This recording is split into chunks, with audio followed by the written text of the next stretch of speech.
અમૃત ભારત એક્સપ્રેસનો ગુજરાતમાંથી પ્રારંભ કરાયો છે। સુરતના ઉધના રેલવે સ્ટેશનથી આજે પ્રથમ અમૃત ભારત એક્સપ્રેસ ટ્રેનનું લોકાર્પણ કરવામાં આવ્યું।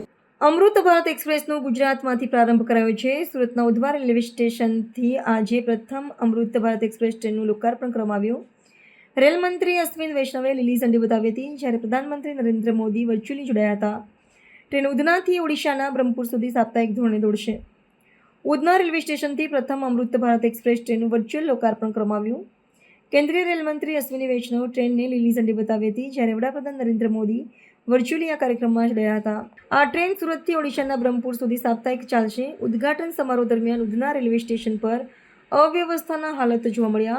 જાણકારી મુજબ ભાજપના કાર્યકર્તાઓને સ્થાનિક ઓડિશા સમાજના સભ્યોની મોટી સંખ્યા હાજર રહી, જેના કારણે ભારે ભીડનું વાતાવરણ સર્જાયું। આ ઉદ્ઘાટનમાં સ્કૂલના વિદ્યાર્થીઓને પણ સ્થળે હાજર રહેવા જણાવ્યું હતું। આ ટ્રેન સુરતના ઉધના રેલવે સ્ટેશનથી ઓડિશાના બ્રહ્મપુર સુધી સફર સાપ્તાહિક ધોરણ કરશે। આમ આ ટ્રેન પશ્ચિમ ભારત અને પૂર્વી ભારતને સાદી રીતે જોડી નવી કડી બની રહેશે, જે બિઝનેસ, શિક્ષણ અને પ્રવાસન ક્ષેત્રે પણ લાભદાયી સાબિત થશે। સુરત ઉદ્યોગ અને વેપાર માટે જાણીતું શહેર છે, જેથી નવી ટ્રેન શરૂ થતાં હવે પશ્ચિમથી પૂર્વ સુધી વેપારિક સંબંધો વધશે અને પ્રવાસન ઉદ્યોગને પણ નવો વેગ મળશે।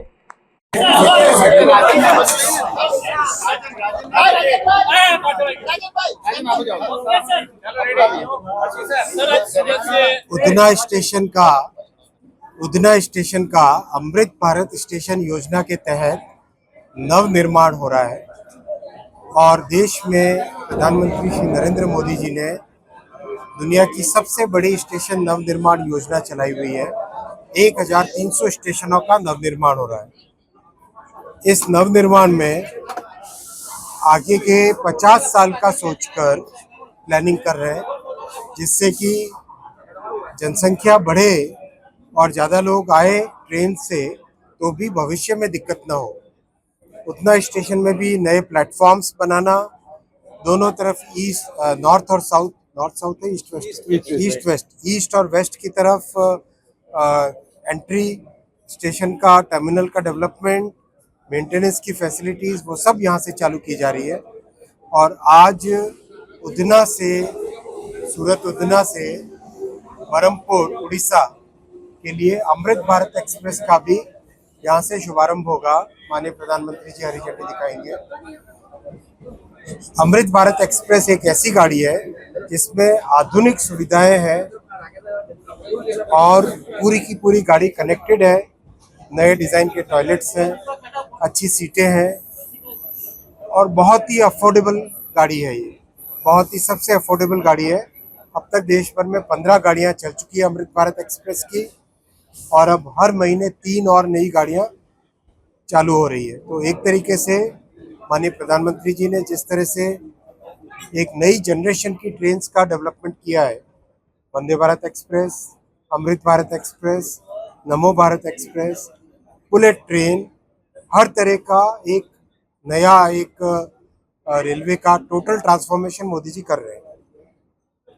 साथियों, अभी सूरत का बुलेट स्टेशन का भी देख के आया मैं, बहुत अच्छी प्रोग्रेस है।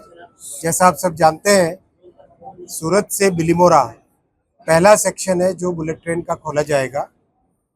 सूरत से बिलीमोरा का सेक्शन का टारगेट है 2027 में खोलने का। इसको काम बहुत तेज़ी से चल रहा है।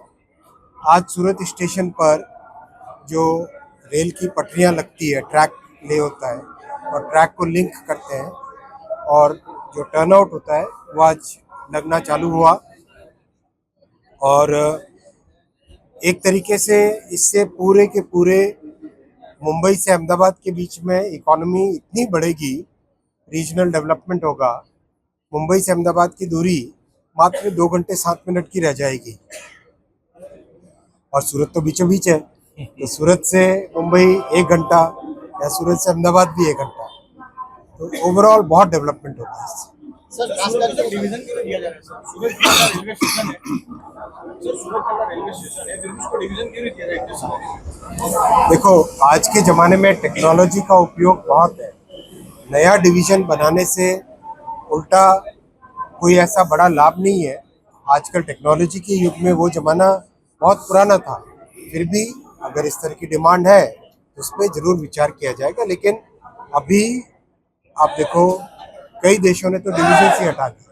सर, उत्तर प्रदेश और बिहार की ट्रेनें क्षमता में ज्यादा की गई है, फिर भी कहीं ना कहीं कमी दिख रही है, लोगों की भीड़ दिख रही है, रिकॉर्ड ज्यादा मांग है ट्रेन बढ़ाने की उत्तर प्रदेश और बिहार की। रिकॉर्ड संख्या में दिवाली और छठ के उपलक्ष्य में रिकॉर्ड संख्या में अपने भारत के इतिहास में सबसे ज़्यादा इस बार स्पेशल गाड़ियां रखी गई है, 12,000 गाड़ियां।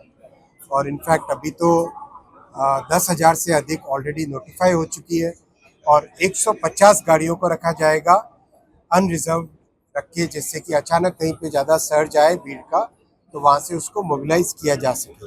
तो ये एक रिकॉर्ड है। पिछले साल नया रिकॉर्ड बना था 7,500 का, इस बार उस रिकॉर्ड को भी तोड़ के 12,000 का रखा। सर, सूरत को ट्रेन जोड़ाई जाएगी सूरत से, क्योंकि सूरत में बहुत अलग-अलग राज्यों से लोग आते हैं। बहुत सारी सूरत से स्पेशल जाएगी, ऑलरेडी बहुत सारी नोटिफाई भी हो चुकी है। सर, स्पेशल ट्रेन तो चलती है पर भाड़ा भी उसका लगता है और ट्रेन 2-3 दिन लेट चलती है। देखो, स्पेशल ट्रेन टाइम टेबल के बाहर होती है। जो टाइम टेबल में रहती है उसमें और स्पेशल में फ़र्क होता है। जो रेगुलर चलती है वो टाइम टेबल के अंदर है, तो टाइम टेबल के अंदर रहने से बहुत सारी चीज़ें एक व्यवस्थित तरीके पे चलती है। और जैसे जैसे नई पटरियाँ बनती जा रही है वैसे रेगुलर गाड़ियाँ भी नई इंट्रोड्यूस होती जा रही है। जैसे आपने देखा होगा, अगर पिछला 1 साल ही लें तो करीब करीब 50 नई गाड़ियाँ इंट्रोड्यूस हुई हैं। तो 50, जैसे आज की अमृत भारत एक्सप्रेस इंट्रोड्यूस हो रही है और अमृत भारत एक्सप्रेस दुनिया की सबसे अफोर्डेबल गाड़ियों में से है। 1,000 किलोमीटर की दूरी मात्र 400-450 रुपये के अंदर पूरी होती। तो बहुत बड़ी बहुत जो हमारे गरीब परिवार हैं और lower middle class income family के परिवार हैं, उन सब के लिए बहुत बड़ी सुविधा है। सर, जनरल टिकट है कैपेसिटी से ज्यादा दे देते हैं, इसलिए यहाँ पे भीड़ हो जाती है। ऐसा क्यों नहीं, जितनी कैपेसिटी जितनी अपने ट्रेन की कैपेसिटी उतनी जनरल टिकट दी जाए ताकि भीड़ नहीं, ज्यादा ना हो। अब लिमिट ऑलरेडी हो गया है। आप देखते होंगे कि अभी कई बार रिग्रेट आ जाता है, तो रिग्रेट वाला आता है क्योंकि जनरल कोच तो अब बहुत सारे बढ़ा दिए अपन ने। 2,000 जनरल कोच एक्स्ट्रा ऐड किए हैं पिछले कुछ महीनों में। तो 2,000 एक्स्ट्रा जनरल कोच में ऐड करने के बाद में सिचुएशन अब काफ़ी अच्छी है। इसके अलावा भी 12,000 जनरल कोच बनाने का एक पूरा प्रोग्राम चल रहा है। तो जनरल कोच की कहीं पे कमी नहीं आएगी, ना आने देंगे। तो उत्तर भारत के लिए ट्रेन चलेगी, उत्तर भारत के लिए अमृत भारत ट्रेन कब चलेगी? कई सारी चल रही है ऑलरेडी। मैं तो कह रहा हूँ ना, उत्तर भारत से 15 में से मेरे ख्याल से 10 तो उत्तर भारत से, और अब तो रेगुलर ऐड हो रही है। सर, खास करके इतनी सारी ट्रेनें चलती है उसके बाद रेटिंग को लिस्ट काफी बढ़ जाता है सर। जितनी डिमांड है उसी हिसाब से गाड़ियों की व्यवस्था और की जा रही है और अब कई जगह इसका सुधार भी आपको दिखाई दे रहा होगा। Sir, last one question, sir, जिस सरकार से रीडेवलपमेंट का काम चल रहा है सर, इस तरफ